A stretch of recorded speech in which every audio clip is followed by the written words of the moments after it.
All right, there should be at least 2 strands that run from the middle. That here, I don't know if you can see this. This is 6 plat not tied. I know you want to fix one that's been tied, so there should be 2 middle strands that have nothing to do with the braiding.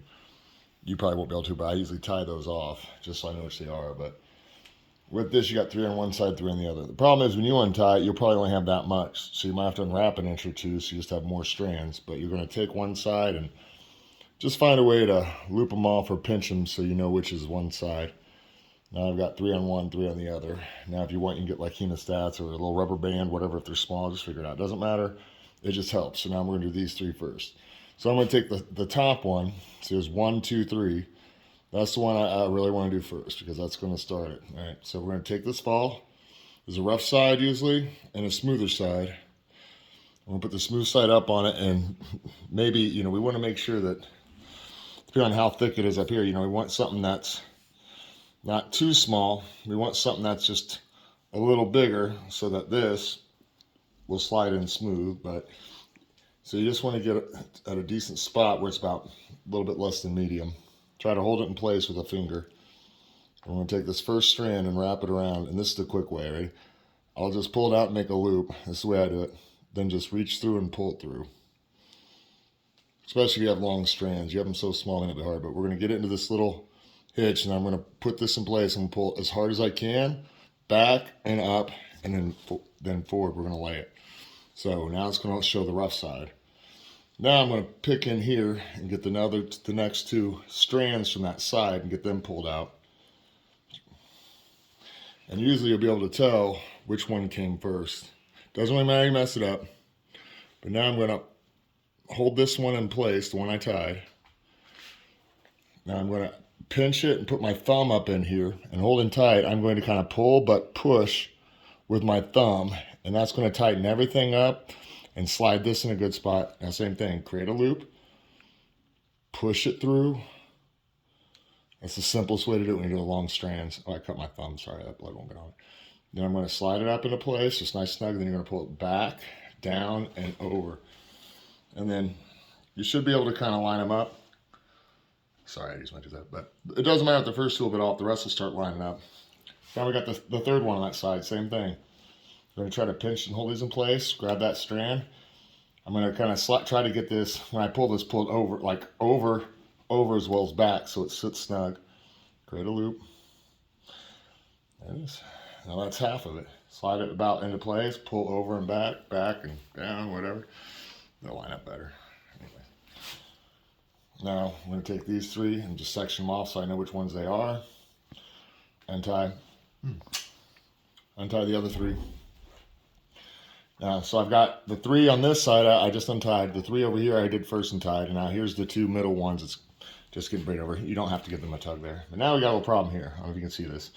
But these 2 look like they want to come up and over. And then this one's kind of stuck and flipped. So you can either, one, depending on what you think is better, bring it around like this.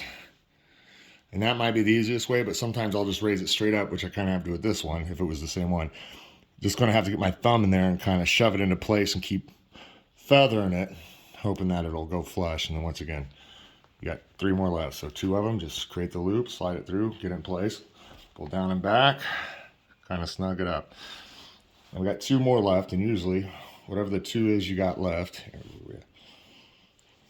the 2 you have left, usually you want the thicker one to be the last one, but these are pretty close. But I'll take this one. So actually, yeah, that one's good. So we're going to do the second to last one. This is the 5th one. Same thing. Push it in, bring it across, make a loop, shove it through, nothing changes. Slide in place. Work if you need to. Now we got the last one, and this is, every whip maker does their own, but here's my easy lock system. So now, same thing, last one, get it lined up, push it over, back and over, get it into place, but now we're going to make, I don't know if you can see through this, we're going to make 2 loops. See that? 2 loops. And I'm just going to run that through both loops. Go ahead and tighten it down a little bit. But what we're going to do is just make sure it goes in smooth, have these 2 loops. See that? Slide them into place, tuck it in here a little, just shrink those up, pull this through a little, get it closer, keep it flipped, tug on this, tug on this, tug on this, whatever you need. And then we're going to pull it down and back kind of against this ridge. And now that is going to lock them all into place. Slide it through the eye best you can. You may have a small one. Want to get a hold of this whatever you can. Make sure this doesn't come out, but you want for a while, you don't want this to twist in here with small ones, so kind of hold it into places and just pull it in a little bit so you know that it's going in smooth. If you need to, oh, this is a little too tight, but this is where you might take your little piece and slide through and try to hold it, but I'm just going to wrap this up a little bit and pull my hardest so on, but don't fall off. So pull this one while you pull that one in. Hopefully it fits about as snug as that, so there's not really any space or love there. Now that we got all these left, we're going to tighten this up. What we're going to do is, here's the 3 I tied up. There should be 2 that were from the core, and now here's the 2 from this side. I'm going to take the 2 from this side and hold it. I'm going to open up my first 3. So we're going to tighten it down the hitch. At least I know I'm tightening the first 3 first. Just get her wrap around and pull. Pull. Now I'm going to tighten the number 4 and 5. Doesn't really matter if that's 5 and that's 4. They're going to tighten. Then I'm going to pull on the core. Then you want just kind of pulling all of them and move the fall around. This will just kind of help them all look nice and pretty when they come out. Pull on that locking mechanism. Usually you do scissors, but we're just going to put it about where we want them to be. Cut them off. Usually some people want a little more space in case this comes loose, but I won't worry about it. And then, you know, from here, just find out about what's good and just cut a little off. Now usually I'll take scissors and cut that, and this I'm not going to go into all that, but